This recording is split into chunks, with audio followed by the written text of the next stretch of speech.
Hello दोस्तों, कैसे हैं आप सब। स्वागत है आप सभी का कॉमिक वर्ल्ड चैनल पर। तो चलिए दोस्तों, शुरू करते हैं राज कॉमिक्स में गमराज सीरीज़ की कॉमिक खोटा सिक्का।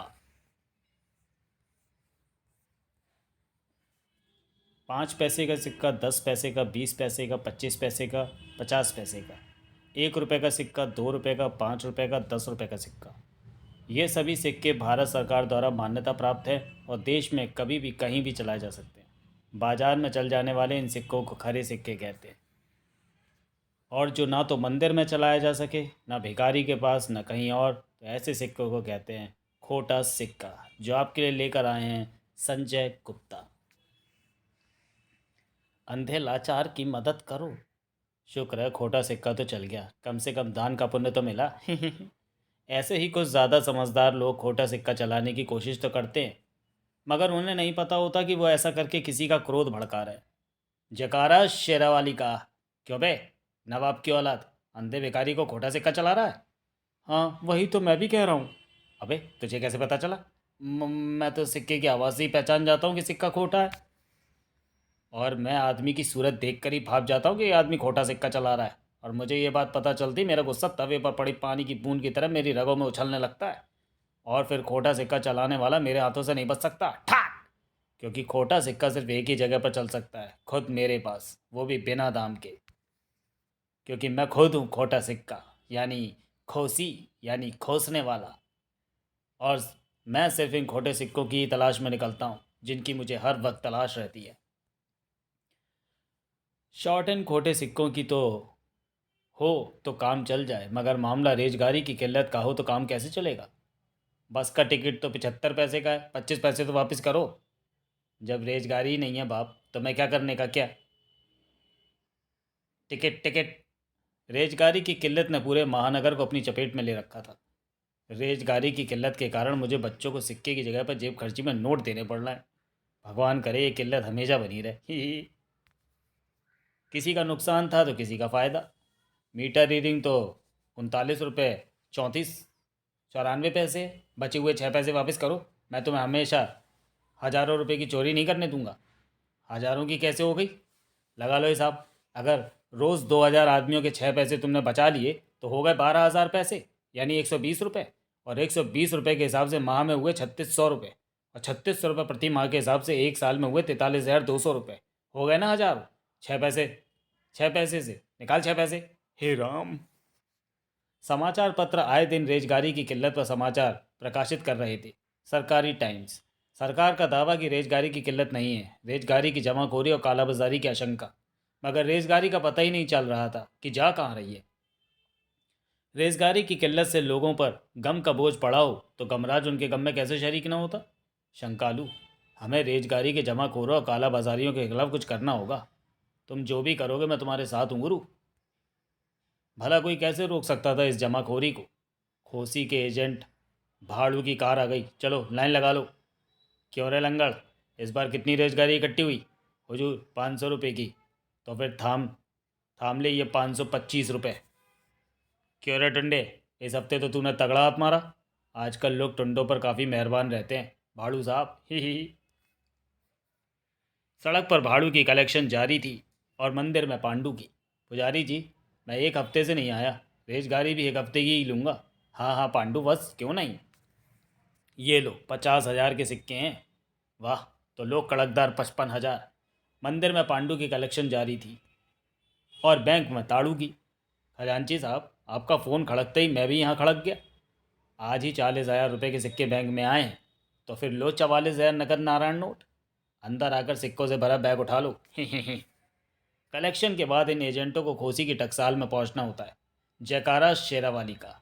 मंदिर में पुजारी से, सड़क पर भिखारी से और बैंक में कर्मचारी से खूब होती है सिक्कों की कालाबाजारी। खूब रंग ला रहा है मेरा बिजनेस। खूब चल रही है मेरी टकसाल। इन पॉलीथिन की थैलियों में हज़ारों लाखों बल्कि करोड़ों सिक्के भरे हैं, खरे सिक्के। और खोटे सिक्कों को मैं छेद करके अपनी वर्दी में टाँक लेता हूँ। खरे सिक्कों की कालाबाजारी के लिए मेरे एजेंट पूरे शहर में फैले हुए हैं। जैसे कि इस बैंक का ये कैशियर। मेरे बेटे की शादी है, डोली के वक्त लुटाने के लिए मुझे 2,000 रुपये के सिक्के चाहिए। सिक्के नहीं है, 2,000 के नोट ही लुटा देना। हाँ, एक एक बात है, तुम्हें रेजगारी सिर्फ एक ही जगह से मिल सकती है और वो जगह है खोसी की टकसाल। मगर 2,000 के बदले रेजगारी 1,500 की ही मिलेगी। ठीक है, 1,500 ही ले लूँगा, वहाँ कौन गिनेगा। और इस प्रकार मेरी पांचों उंगलियां घी में और सिर कढ़ाई में। हाँ, ये तो मैं बताना ही भूल गया कि मैं माता का बहुत बड़ा भक्त हूँ, मुझ पर देवी भी आती है। और इस वक्त मेरी शक्ति कई तरह से बढ़ जाती है। जबकि इधर बस अड्डे पर, गुरु, अभी तक मेरी समझ में नहीं आ रहा कि तुमने प्राइवेट बस में कंडक्टर की नौकरी क्यों कर ली। सब समझ में आ जाएगा शंकालू। पहले मैं ज़रा टिकटों की 300 रुपये की रेजगारी मालिक के पास जमा करा दूँ, तभी। ठहरो गमराज भैया, तुम चाहो तो 300 की रेजगारी के तुम्हें मैं 330 रुपये दे सकता हूँ। शंकालू बन गया काम। मुझे ऐसी किसी एजेंट की तलाश थी, इसे पकड़ लेते हैं। बोल बच्चू, तू इस रेजगारी को ज़्यादा पैसों में क्यों खरीद रहा था, किसके लिए काम करता है तू। ठहरो बताता हूँ। खोसी नामक एक आदमी हजारा हमारा माई बाप है। हम ये रेजगारी उसी के लिए खरीदते हैं और वह खुद सिर्फ खोटे सिक्कों की तलाश में निकलता है। खोटे सिक्कों के लिए तो वो पागल रहता है, कहीं से भी ढूंढ निकालता है खोटे सिक्के रखने वालों को। अब मुझे जाने दो। अगले दिन सुबह, ये क्या, बचे हुए 50 पैसों के बजाय तुम मुझे हाजमोला की गोलियां क्यों दे रहे हो। ये गोलियां नहीं है, रेजगारी है, क्योंकि असली रेजगारी नहीं है। नहीं नहीं, मुझे तो 50 पैसे ही चाहिए, पर मेरे पास गले में तो सिर्फ खोटी अठन्नी पड़ी है। ठीक है, यही दे दो, अठन्नी तो है, चाहे खोटी ही सही। अबे तो चिल्ला क्यों रहा है, तू भी तो चिल्ला के बोल रहा है। खोटी शब्द भूकंप की तरह खोसी के दिमाग के प्रत्येक तारों को झकझोरता चला गया। खोटी अठन्नी, वाह। दूसरे ही पल, ठहरो। क्यों ठहरूं भाई, तुम क्या मेरी बीवी के भाई हो जो मैं तुम्हारे कहने पर ठहर जाऊं। ठीक है, नहीं ठहरते तो जाओ, मैं तो तुम्हारी खोटी अठन्नी खरे रुपए से बदलने आया था। क्या, मगर तुम अपना 1 रुपये का नुकसान क्यों कर रहे हो। बात यह है कि जो भी कुत्ता मुझे देखता है काट लेता है। मुझे एक ज्योतिषी ने खोटी अठन्नी को काले धागे में पिरोकर गले में धारण करने के लिए कहा है, फिर कुत्ते मुझे नहीं काटेंगे। मैं खोटी अठन्नी की खोज में मारा मारा फिर रहा था, जो कि तुम्हारे पास है। ये लो 1 रुपये का सिक्का, और वो खोटी अठन्नी मुझे दे दो। ठीक है भाई, मुझे कोई एतराज़ नहीं है, लाओ 1 रुपये का सिक्का। मगर सिक्का हाथ में लेते ही शंकालू की जैसे 7 पुश्तें एक साथ हिल गईं, क्योंकि वह सिक्का तवे की तरह गर्म था। शंकालू के हाथ से वह 1 रुपये का गर्मा गर्म सिक्का तो छूट कर गिरा ही, खोटी अठन्नी भी उसके हाथ से उछल गई, जिसे लपकने में खोसी ने एक पल की भी देर न लगाई। आहा, आ गई खोटी अठन्नी हाथ में, मैं इसी तरह खोसता हूँ। और ये रहा मेरा 1 रुपया भी। खोटी अठन्नी को प्राप्त करने के लिए अगर खोसी को 1 रुपये का सिक्का खर्च करना पड़े तो लानत है उस पर। लेकिन इससे पहले कि वो उठकर खड़ा हो पाता, गमराज को बहुत दिनों से तेरी तलाश थी। इसलिए मैंने सब्जी वाला बनकर शंकालू के साथ में योजना बनाई थी, और चीख चीख कर खोटी अठन्नी शंकालू को देने की बात भी कही, ताकि तू पकड़ा जा सके। गुरु, मेरी खोटी अठन्नी अभी इसके पास ही है, मैं वो भी तो निकाल लूँ। इसी पल खोसी के शक्तिशाली घूंसे ने शंकालू को कई फुट ऊपर उछाल दिया। जला दिया गुरु, गाल भी जला दिया और अठन्नी भी इसकी जेब में ही रह गई। खोसी स्प्रिंग की तरह उछल कर खड़ा हुआ और बाज की तरह गमराज पर झपटा। गमराज ऐसे तड़प उठा जैसे गाल पर किसी ने अंगारा रख दिया हो। गुरु, तुम्हारे गाल पर यह क्या छप गया। गाल पर तो तेरे भी एक सिक्का छपा हुआ है शंकालू। बड़ी जलन हो रही है गुरु। उफ, जलन तो मुझे भी बड़ी हो रही है। जलन तो होगी क्योंकि इस सिक्का अंगूठी में हीटर एलिमेंट लगे हैं, जो मुझसे भिड़ने की निशानियां गालों पर छोड़ देते हैं। गमराज, मेरा 1 रुपये का सिक्का मुझे लौटा दे, वरना तेरे पूरे शरीर पर सिक्के छाप दूंगा। थाड़। गमराज ने भारी भरकम कद्दू खोसी के सिर पर दे मारा। थाड़। सिक्का तो तुझे मैं नहीं दूंगा, तेरे में दम है तो तू ही मुझसे ले ले, लेकिन अगले ही पल। तो फिर तैयार हो जा, मैं तेरे जिस्म का डिज़ाइन बदलने आ रहा हूँ। इरादा तो हम भी तेरे चौकटे का डिज़ाइन बदलने का रखते हैं बच्चू। ये शॉर्ट सर्किट बता रहा है कि हीटिंग एलिमेंट कटहल के कांटों से नष्ट हो गए हैं। गुरु, एक तरफ हट जा, मैं आलू मार मार कर इसकी खोपड़ी का कचालू बना दूंगा। नहीं, कटहल रगड़ रगड़ कर मैं इसके मुंह का डिज़ाइन बदलूंगा। ऐसी नामुराद सब्जियां कौन खाता है। गुरु, मैंने एक हाथ पर प्याज का और दूसरे पर हरी मिर्च का रस लगा लिया है, इसकी आंखों पर यह हाथ रगड़ता हूँ। ये दोनों चीज़ें तो बहुत तेज हैं। याहू, मज़ा आ गया। पानी पानी, मेरी आंखों में भयानक जलन हो रही है। पानी चाहिए, अभी देता हूँ। अब आ गया खोसी को भी भयानक क्रोध, और जब उसे क्रोध आता है तो उस पर देवी आ जाती है। हिया जयकारा शेरावाली का। वो शब्द बोलते ही उसमें अतिरिक्त शक्ति आ गई। गुरु, ये तो हमें पटक मारेगा। यमुंडा, अभी आता हूँ स्वामी। था। गुरु, इस पर तो यमुंडा की टक्कर का असर ही नहीं हुआ, पता नहीं अचानक इसे क्या हो गया। मगर अभी तो कुछ हुआ ही नहीं था, होना तो अब था। भागो, शेर आ गया, भागो। शेर को देखकर शंकालू के तो रोंगटे खड़े हो गए। गुरु, शेर कहाँ से आ गया? मुझे शंका हो रही है कि इसका शिकार हम दोनों ही हैं। इसने जयकारा शेरावाली का बोला था, उसके बाद ही शेर आया। आखिर चक्कर क्या है? आ गई शेर सवारी। अब अगर तुम दोनों मरना नहीं चाहते तो मेरा सिक्का वापस दे दो। अचानक ही खोसी में कोई चमत्कारिक शक्ति आ गई है गुरु। वो देखो, खोसी शेर पर सवार हो गया, भागो। यमंडा, तू इससे लड़ लेगा? स्वामी, मेरा ना सही, बसंती का तो ख्याल करो, वो बेचारी विधवा हो गई तो। हा हा हा हा हा। मगर शेर तो छलांग लगाकर उनके ठीक सामने आ गया। सिक्का दे दे ठाकर।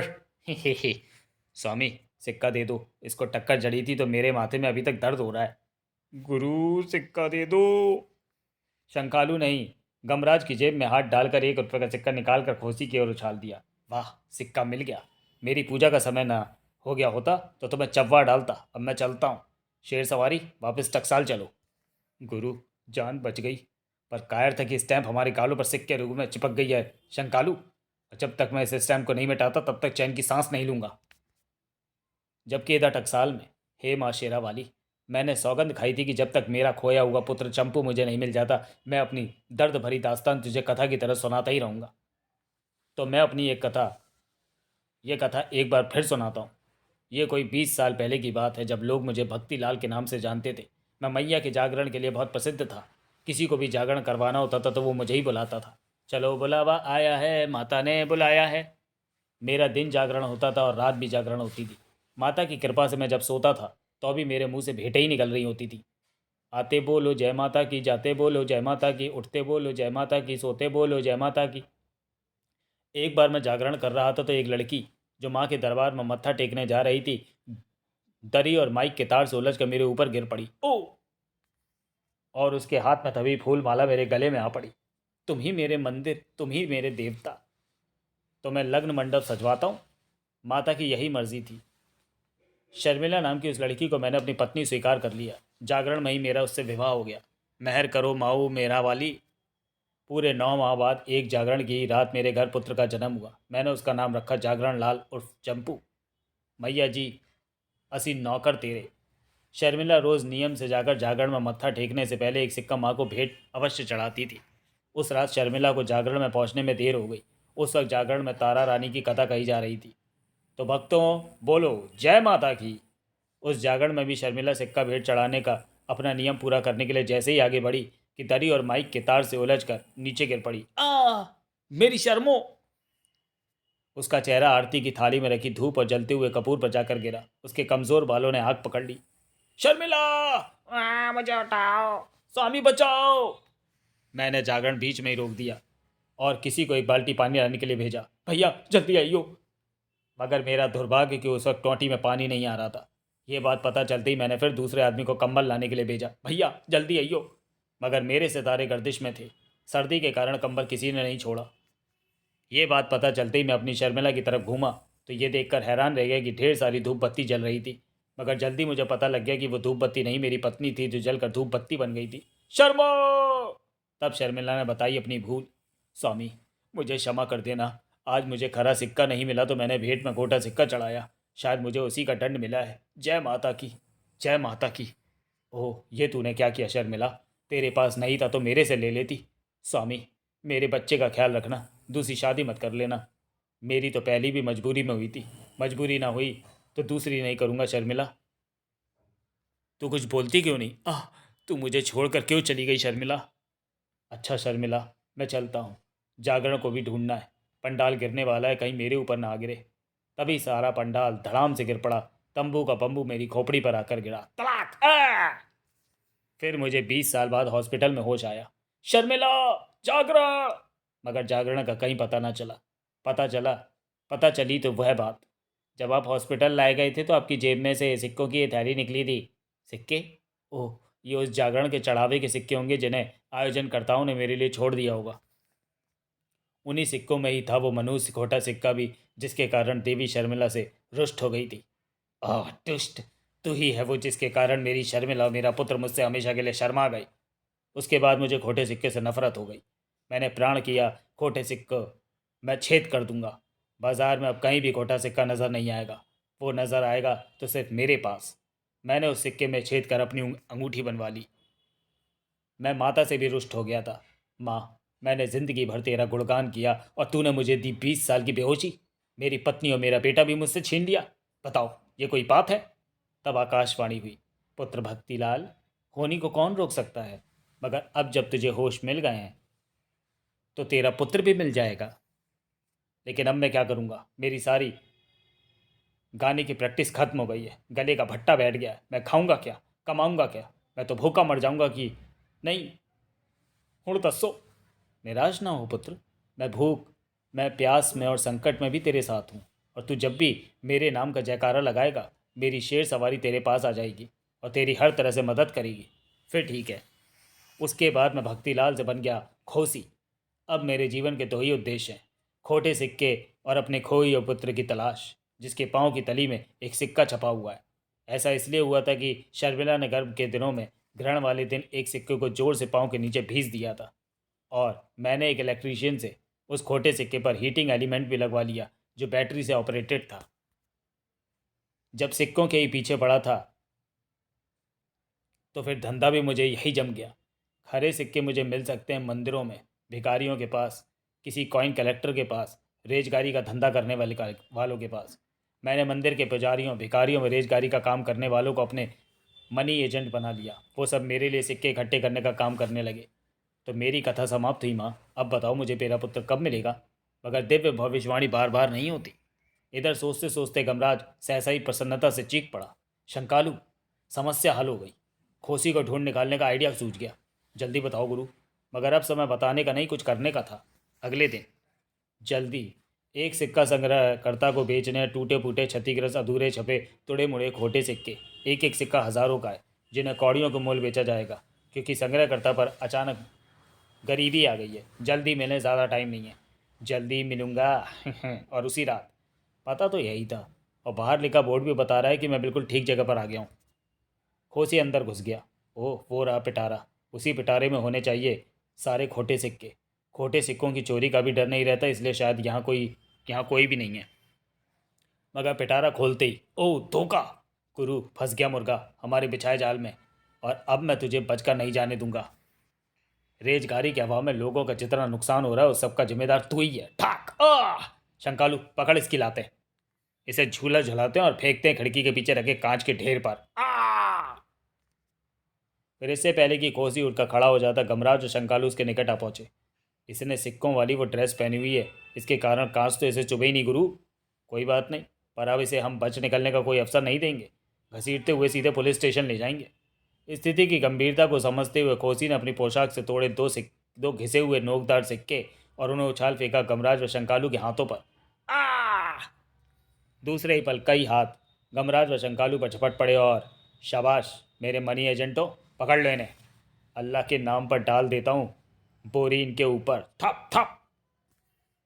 मैंने इन बोरियों में क्लोरोफॉर्म की धूप बत्ती का धुआं दे रखा था खोसी बॉस। वाह, तभी तो ये बेहोश हो गए। ले चलो इन्हें मेरी टकसाल, वहीं पर मैं इनकी कब्र बनाऊंगा। जल्दी टकसाल में गमराज और शंकालू को होश आया।